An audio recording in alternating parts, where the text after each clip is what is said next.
ஏறத்தாழ 132 ஆண்டுகளுக்கு முன்பு தவத்திரு ராமானந்த சுவாமிகளால் நிறுவப்பட்டது. கௌமார ஆதீனத்தின் குருமரபு முருகப்பெருமானிலிருந்து தொடங்குகிறது.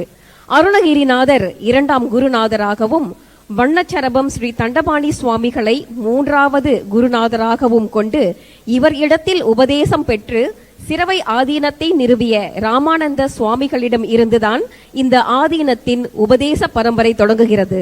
சிரவை ஆதீன நிறுவனர் ஆகிய தவத்திரு ராமானந்த சுவாமிகள் முதல் குருமகா சன்னிதானங்களாகவும், அவர் தம் முதன்மை சீடர் கொங்கு நாட்டு கச்சியப்பர் என போற்றப்படும் தவத்திரு கந்தசாமி சுவாமிகள் திருமணத்தின் 2ஆம் பட்டமாக அருளாட்சி ஏற்றவர்.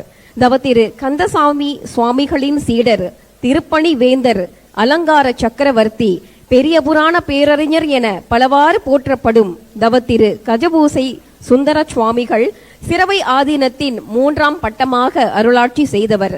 அவருடைய சீடரான தவத்திரு குமரகுருபர சுவாமிகள் சிரவை ஆதீனத்தின் 4ஆம் பட்டமாக அருளாட்சி செய்து வருகின்றார்கள்.